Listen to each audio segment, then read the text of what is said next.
As I changed up the topic a little bit for today, like all these classes in this grad program, they're all being developed for the most part from scratch. And so management is one of those things where we could spend 2 or 3 classes on. So, what we're going to talk about a little bit today are goals, objectives, and decision making and management.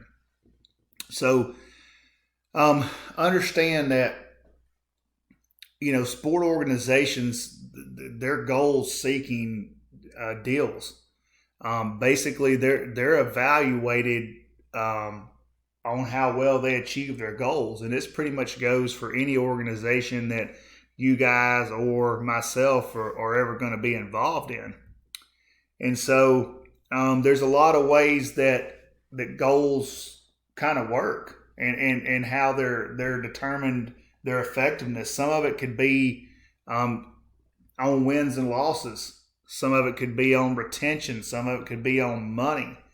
And so sometimes when you wonder why people make some of the decisions that they do, you have to understand those decisions are based on their goals, and what their goals are may not be what our goals are.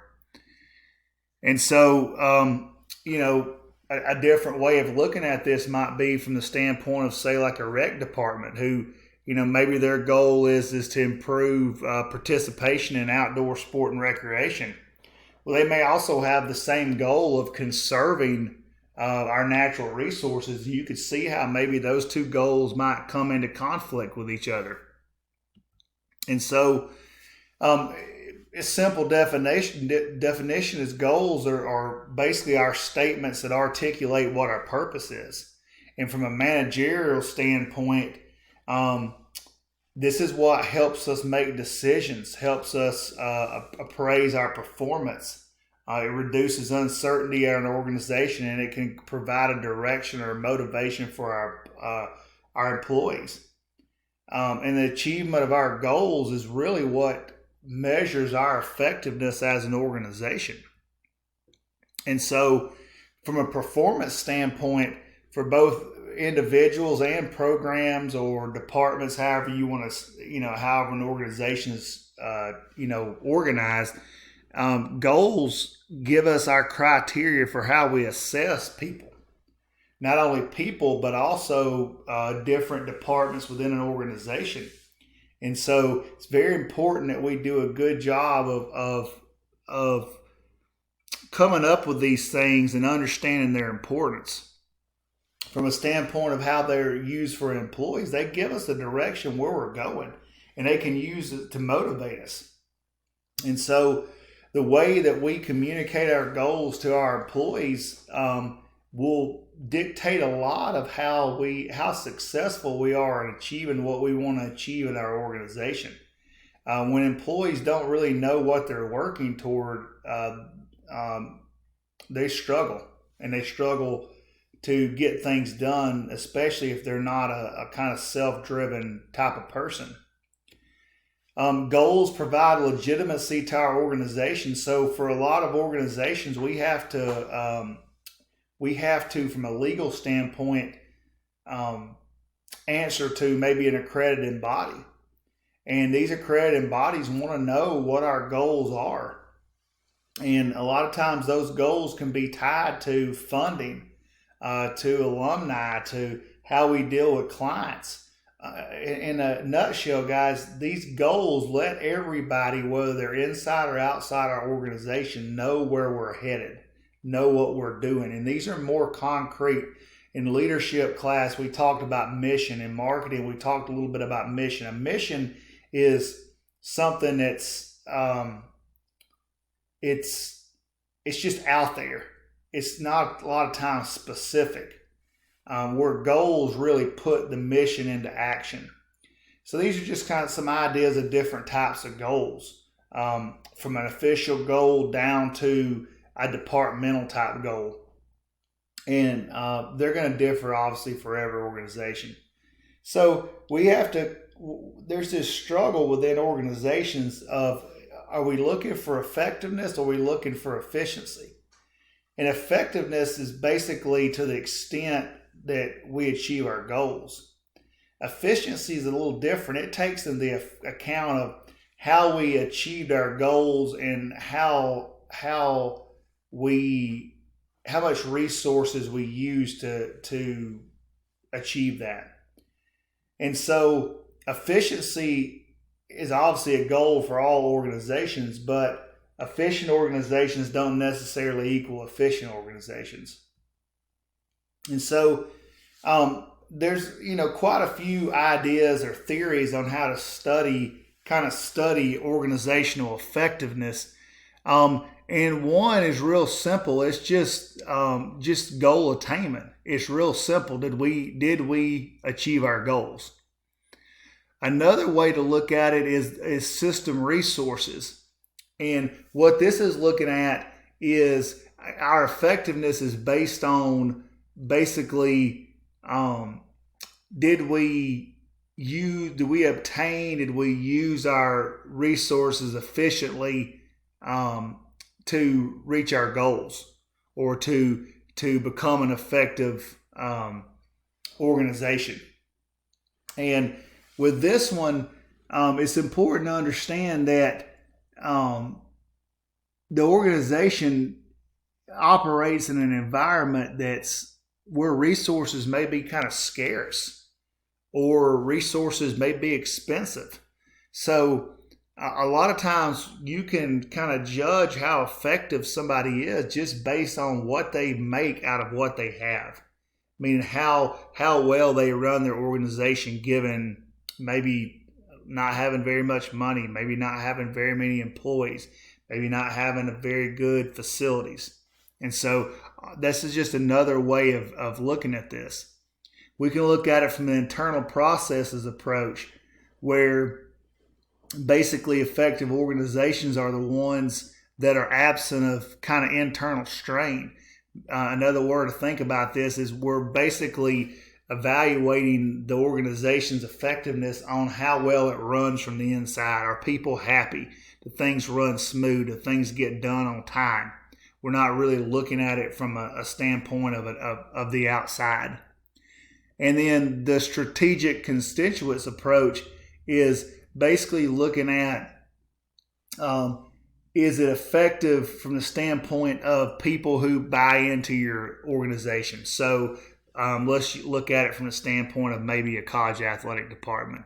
We would be looking at, well, what do our fans think? What do our alumni think? What do our sponsors think? What does anybody who has a buy-in from outside of the organization think? And then a last one is kind of a competing values approach. And what this is saying is that there's not one single best way to do this. It's very subjective, and it really comes down to what the person evaluating the organization values. What's their preference? And so as we're starting to look at where we are within our situation as a company, we're going to do a SWOT analysis, which you guys know how to do. We're going to look at what our competitive strengths are relative to our environment. We're going to draw some conclusions, and we're going to determine kind of from a strategic standpoint what are our issues or problems that need to be addressed.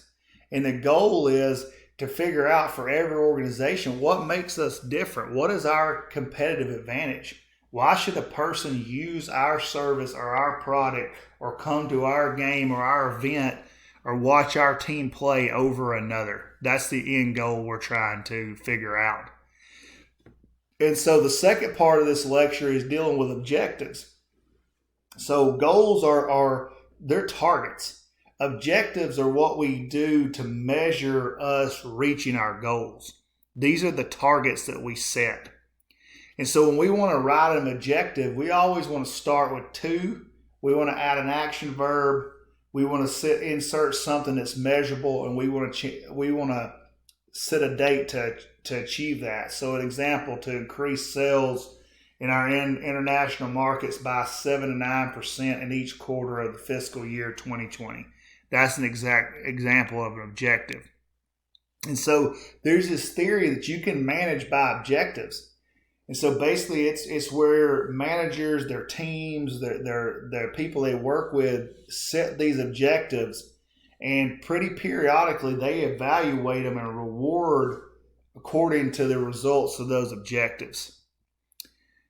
And so the last part of this thing I want to talk about, guys, is it kind of fits in with goals and objectives, and it's learning to solve problems and make decisions, which is something that happens for everybody who's in charge of an organization. These are must go to. Understand that the sport industry is not immune from bad decisions. Those of you who are a little older can remember starter jackets and the Starter Corporation. It was so popular at one time. It went out of business. We make plenty of bad decisions. There's some research that says that a typical person in charge, so a manager, is going to make about 80 decisions daily. So about one every 5 to 6 minutes. Some people claim that number's up into the hundreds. So it's very important.